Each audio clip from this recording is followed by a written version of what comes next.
I'm distracted now because I know these are one thing that calms me down. I have 3 cats now, and I feel like when I go home every day, it does de-stress you. No, Absolutely. You know that commitment of having to go home and feed your cats, it helps. Thank you. Yeah, it does. It does. It gives you a part of your life purpose. Animal therapy is a thing, but It is a thing. Yeah, he brought it up. Well, Animals, just in and of themselves, are very therapeutic. They are, If we're talking about cats, dogs, horses, not snakes and Or turtles, frogs. but All cows.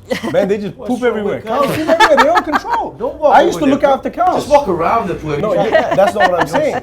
So here we are, World Mental Health Day, and we're here, we're speaking to Dr. Diana. You're a therapist? psychotherapist. There you go. Yes. Have you, Yep. of your years of experience, have you been interviewed with kittens? No, I haven't. This Yeah. is It's always a a first. Okay, so let's just talk about Malaysia first. I mean, you've been here for a couple of years now. 17 years. Yeah, what do you think if you could generalize? I know it's a broad subject, but what are the biggest mental health issues that people face here? In all honesty, I don't think that they're any different from anywhere else in the world. Depression, anxiety, struggling to define an individual sense of self.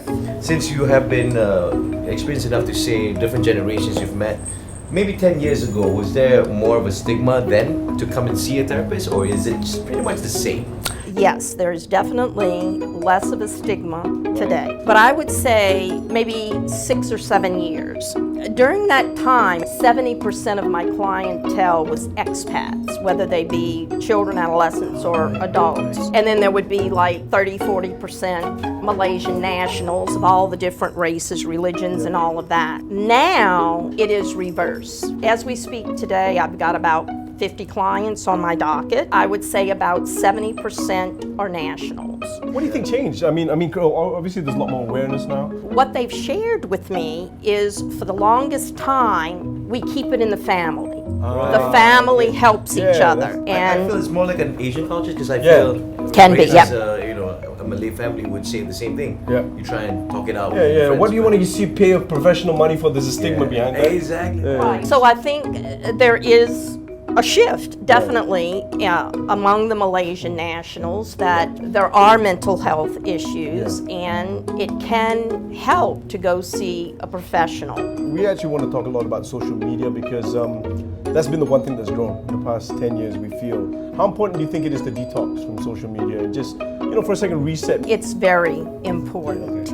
I mean, I know of people, they're on that social media 24/7. Some of them, they have their own TikToks or YouTubes or Their own channels, whatever they're doing, and it's, how many likes did I get? They are putting themselves under a lot of stress. True, yeah. I mean, I feel like my friend, I've known him, we've been friends for 20 years. Ever since he's got 255,000 followers now, he's become a lot more angry, and I'd like to help him. Can you tell us about that anger? Yeah. No. What's the best advice? It's hard because there's so many different types of mental illness out there, and there's so many different things that people could be suffering from. But aside from a balanced lifestyle, eating good food, is there any other advice you could give to people that they can take? Be in tune with yourself. Take time to self-reflect. At the end of the day, step back. What was my day like? It's just continuous self-reflection and knowing the self. And when that gets to be a struggle in one way or another, do seek help. Yeah. Take care of yourselves, okay? Please, you before everybody else. Love yourselves. Yeah. Yep.